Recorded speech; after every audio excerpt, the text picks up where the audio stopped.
Hello friends, नमस्कार।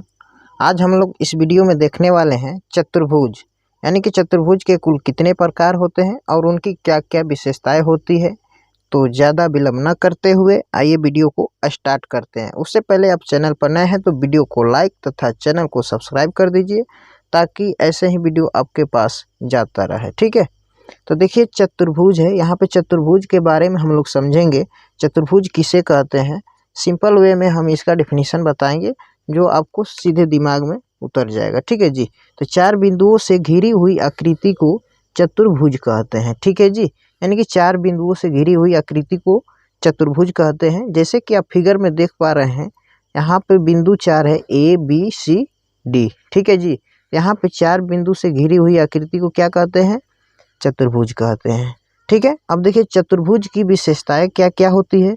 चतुर्भुज की चार भुजाओं से बनी होती है। यहाँ पर देखिए चार भुजा हो गया, ये चार भुजा से क्या होती है, ये बनी होती है। ठीक है, और चतुर्भुज में चार शीर्ष होते हैं, ए बी सी डी।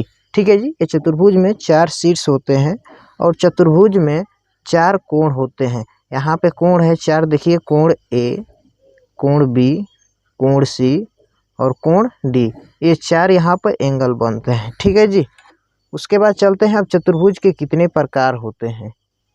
सबसे पहला होता है समलम, जिसको हम इंग्लिश में ट्रेपेजियम बोलते हैं। ठीक है जी, देखिए किसे कहते हैं, समलम चतुर्भुज। चतुर्भुज के सम्मुख भुजाओं के दो युग्मों से एक युग्म समांतर होता है, तब ऐसा चतुर्भुज समलम चतुर्भुज कहलाता है।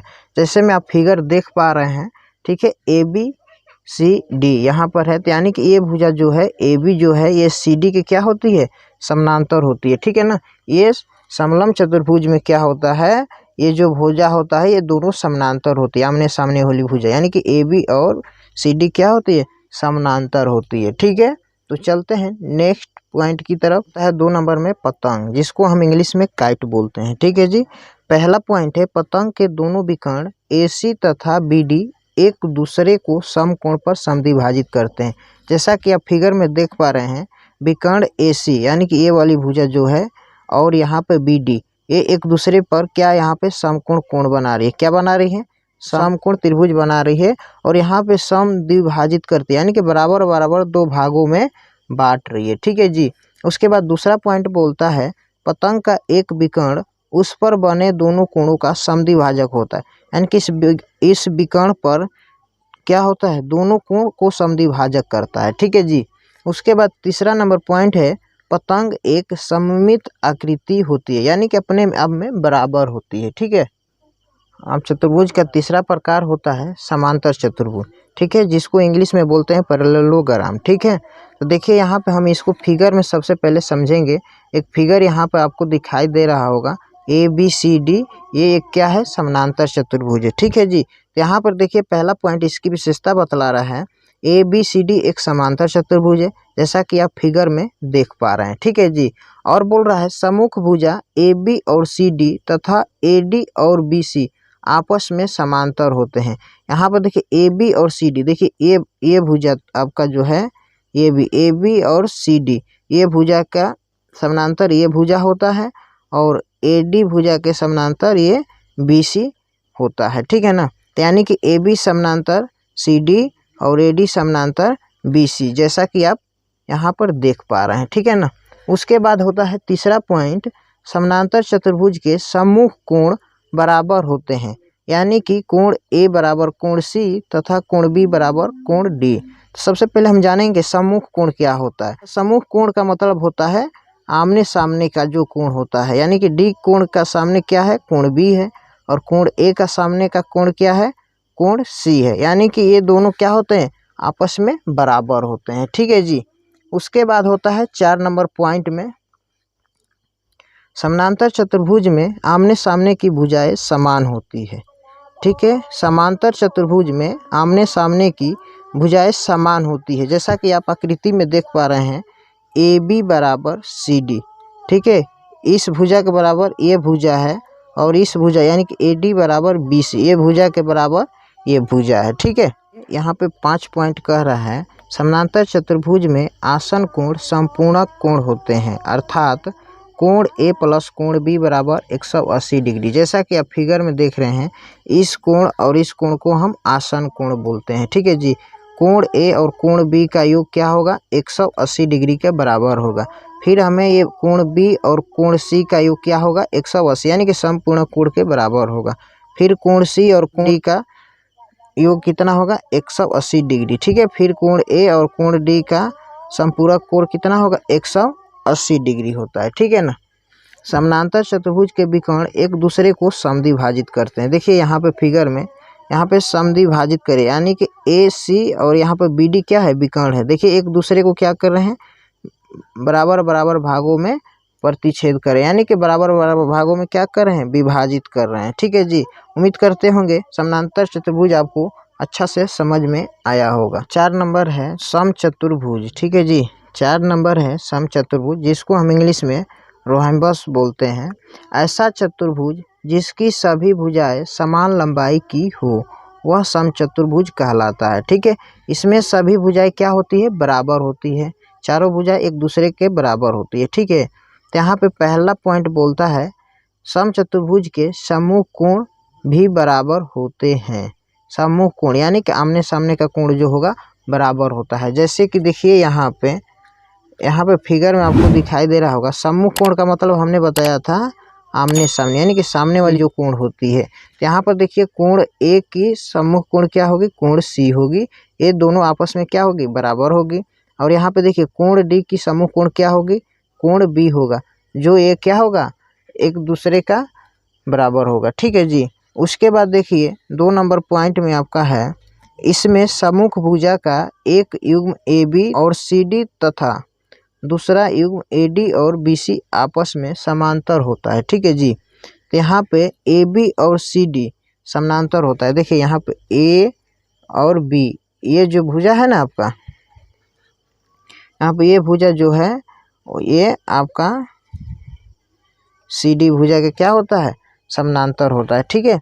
ए बी जो भुजा है वो सी डी भुजा के समांतर होता है, और जो ये ए डी भुजा है बी सी भुजा के क्या होता है? समानांतर होता है। ठीक है जी। अब चलते हैं अगला पॉइंट की तरफ। अगला पॉइंट कहता है समचतुर्भुज के विकर्ण एक दूसरे को समकोण पर समद्विभाजित करते हैं।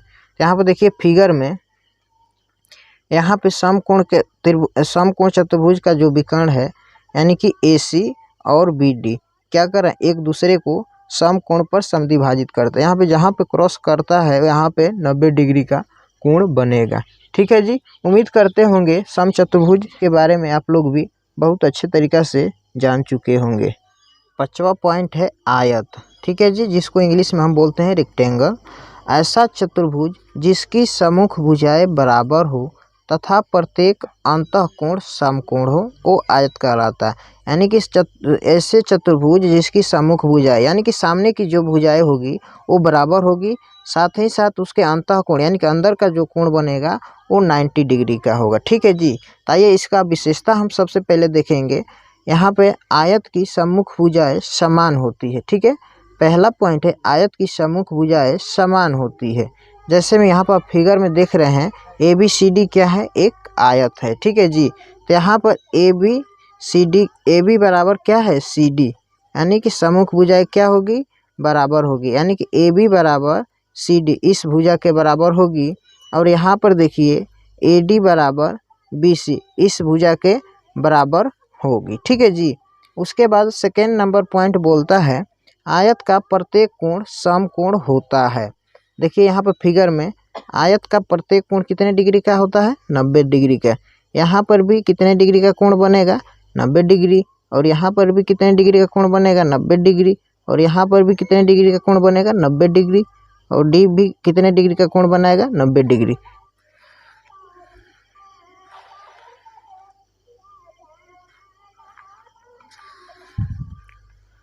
उसके बाद है 3 नंबर पॉइंट आयत के विकर्ण समान लंबाई के होते हैं।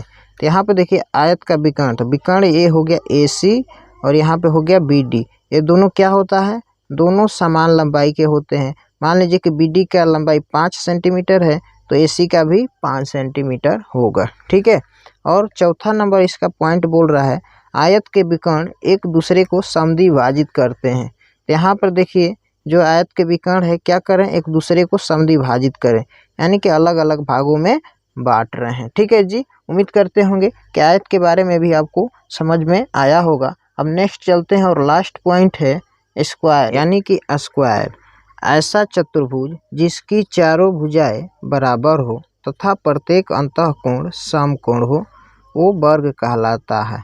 ठीक है जी, जैसा कि आप फिगर में देख पा रहे हैं ABCD क्या है, एक वर्ग है। ठीक है, इसकी चारों भुजाएं क्या होती है, आपस में बराबर होती है, यानी कि AB बराबर BC और BC बराबर CD और CD बराबर AD और AD बराबर AB, यानी कि चारों भुजाओं का मान एक ही बराबर होता है। ठीक है, और इसके अंतःकोण का मान 90 डिग्री होता है। यहाँ पर देखिए कोण भी 90 डिग्री बनता है, यहाँ पर भी कोण 90 डिग्री बनेगा, और यहाँ पर भी कोण 90 डिग्री बनेगा, और यहाँ पर भी कोण 90 डिग्री बनेगा। ठीक है, उसके बाद देखिए दूसरा पॉइंट बोल रहा है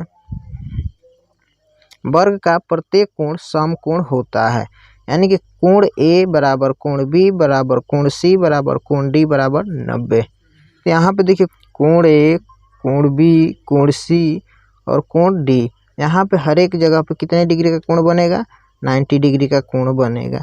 ठीक है, उसके बाद बोल रहा है 3 नंबर पॉइंट में वर्ग के विकर्ण समान लंबाई के होते हैं, अर्थात AC बराबर BD। अब देखिए वर्ग का विकर्ण, यानी कि AC और BD ये क्या है, विकर्ण है। ये दोनों विकर्ण की लंबाई क्या होती है, समान होती है। ठीक है, उसके बाद 4 नंबर पॉइंट है वर्ग के विकर्ण एक दूसरे को समकोण पर समद्विभाजित करते हैं। ठीक है जी, तो यहाँ पे देखिए फिगर में ये वर्ग का जो विकर्ण है AC और BD जो है क्या है, एक दूसरे को समद्विभाजित करते हैं। क्या करते हैं, समद्विभाजित, यानी कि समकोण पे क्या करते हैं, समद्विभाजित करते हैं। ठीक है, उम्मीद करते होंगे ये आपको चतुर्भुज के सभी प्रकारों के बारे में जानकारी मिल चुकी होगी।